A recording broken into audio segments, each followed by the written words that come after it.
नमस्कार दोस्तों, once again I am welcoming you all on my channel 3 Gems Nutritioning. इससे पहले कि हम आज का वीडियो शुरू करें, मैं आप सबसे रिक्वेस्ट करूंगा कि मेरे इस चैनल 3 जेम्स को लाइक करें, शेयर करें एंड सब्सक्राइब करें ताकि आपको टाइम टाइम पे नोटिफिकेशन मिलती रहे।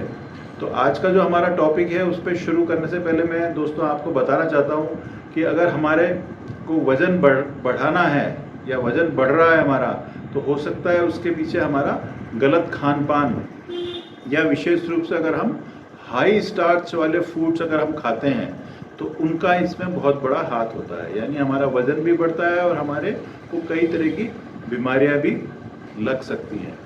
तो इसलिए बहुत ज़्यादा ज़रूरी है कि हम अपनी डाइट में कुछ ऐसी चीज़ों को शामिल करें जिसमें स्टार्च की मात्रा कम से कम होती है।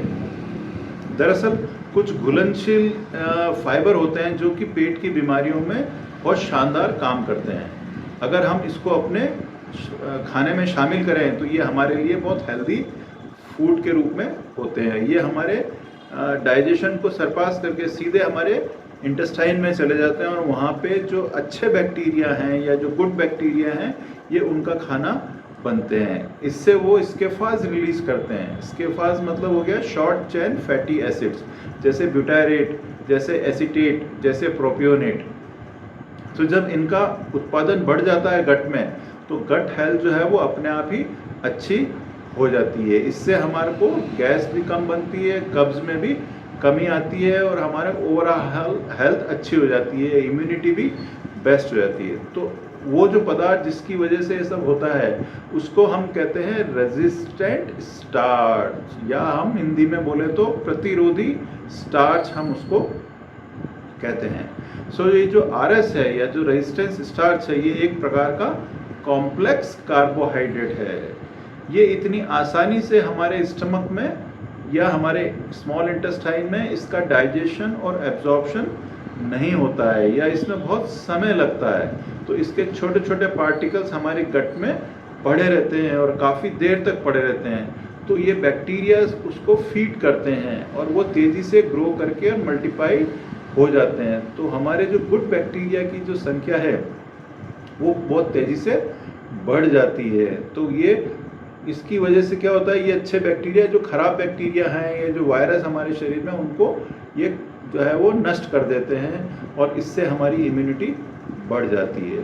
तो इतना अगर फ़ायदा है तो हमारे को ये आरएस हमारी डाइट में अवश्य ही शामिल करना चाहिए। इससे हमारी पाचन शक्ति भी बहुत अच्छी बढ़ती है और मेटाबॉलिज्म भी बहुत बेस्ट हो जाता है दोस्तों। तो अब आता है कि इन आरएस को यानी रेजिस्टेंट स्टार्च को हम कैसे ले सकते हैं और इनके क्या क्या एग्जाम्पल हो सकते हैं।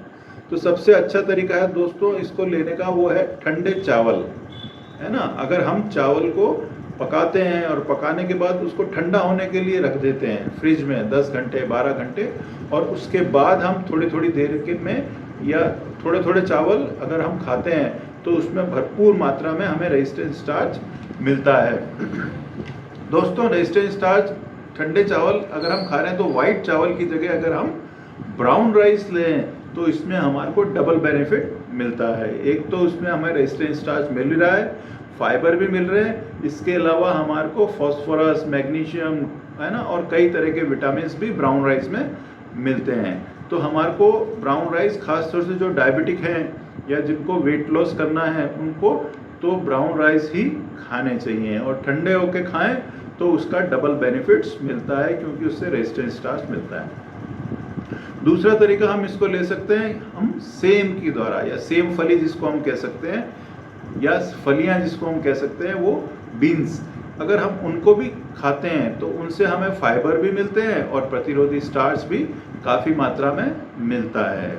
तो इनमें लेकिन कुछ लेक्टिन्स भी होते हैं या एंटी न्यूट्रिएंट्स भी होते हैं। तो इसलिए इन बीन्स को हम अच्छे से धो के, साफ करके और उबाल के अगर हम खाएं और ठंडा करके अगर हम खाएं तो इससे हमारे को बहुत अच्छा रेजिस्टेंट स्टार्च मिलता है और बेहतरीन फाइबर भी हमें मिलता है। तो इसका सबसे अच्छा सोर्स जो हम मान सकते हैं वो सोयाबीन। तो सोयाबीन में हमारे को बीन्स भी मिलते हैं, साथ साथ में प्रोटीन्स भी हमारे को मिलते हैं। तो जितनी भी तरह की फलियां आती हैं उन सबको अगर हम सेवन करें तो हमारे को बहुत अच्छा रेजिस्टेंस स्टार्च मिलता है। तीसरा जो मेथड है या तीसरा जो सबसे अच्छा सोर्स है वो है हरे केले ना, green bananas. Green bananas RS का एक बहुत ही बढ़िया उत्कर्ष स्रोत है।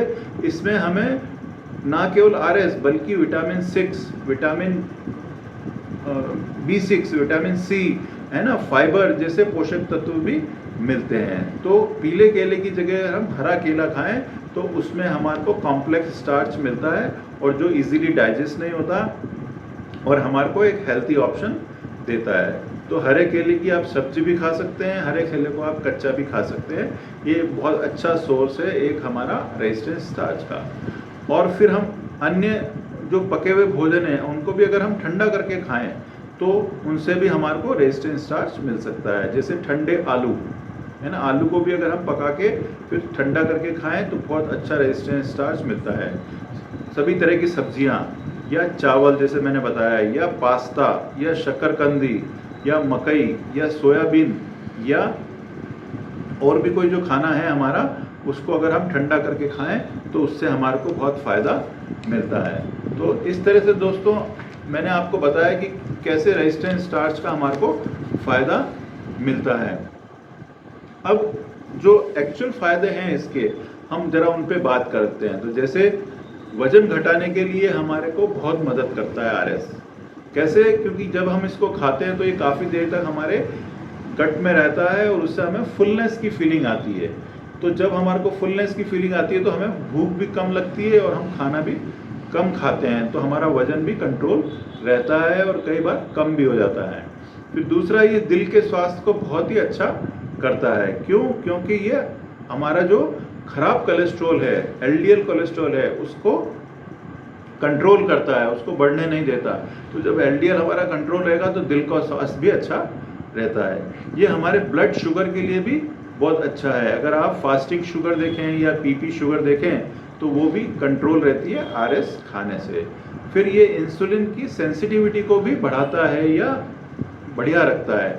अगर इंसुलिन सेंसिटिविटी अच्छी है तो हमारी शुगर लेवल अच्छा मेंटेन रहता है। इसी तरह से दोस्तों ये पाचन स्वास्थ्य में बहुत जल्दी से सुधार लाता है। और अगर आप देखें, हम वो ज़्यादा टेक्निकल बात करें तो ये सूजन संबंधी बायोमेकर यानी प्रो इन्फ्लामेटरी बायोमेकर्स जो है, जैसे IL-6, इंटरलूकिन 6 है ना, TNF alpha, tumour necrotic factor alpha, या सी प्रोटीन के जो लेवल्स हैं हमारे शरीर में उसको भी ये कंट्रोल करता है। उससे हमारे शरीर में इन्फ्लामेशन कम होता है, सूजन कम होती है, हमें दर्द भी कम होता है और क्रोनिक डिजीजेज में हमारे को मदद मिलती है। इसके अतिरिक्त हम जब आरएस खाते हैं तो हमें फुलनेस की फीलिंग आती है, तो हमारे को सटाइटी मिलती है, तो उससे हमें नींद भी बहुत अच्छी आती है। सो अच्छी नींद के लिए भी हमारे को आरएस लेना चाहिए। इसके अतिरिक्त ये फाइबर देता है, प्रतिरोधी क्षमता को भी हमारे बढ़ाता है, इन्फेक्शन को भी कंट्रोल करता है क्योंकि हमारी इम्यूनिटी बढ़ती है। तो इस तरह से हमने जाना दोस्तों आरएस खाने के बहुत सारे हमारे को फ़ायदा हैं, हमारी हेल्थ भी इससे बेहतर रहती है। अब क्वेश्चन उठता है कि एक व्यक्ति को कितना आरएस खाना चाहिए?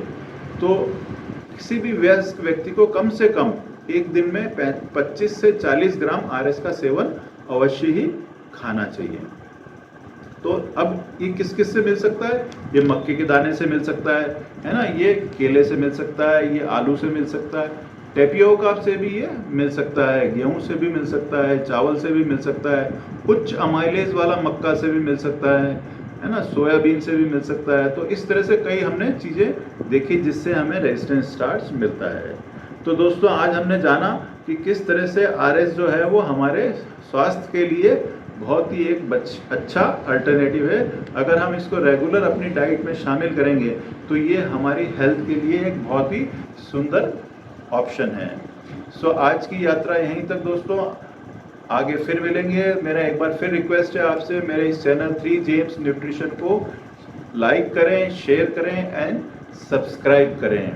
तो बहुत बहुत धन्यवाद दोस्तों। खुश रहिए, स्वस्थ रहिए, प्रसन्न रहिए, औरों को भी प्रसन्न रहिए। बहुत बहुत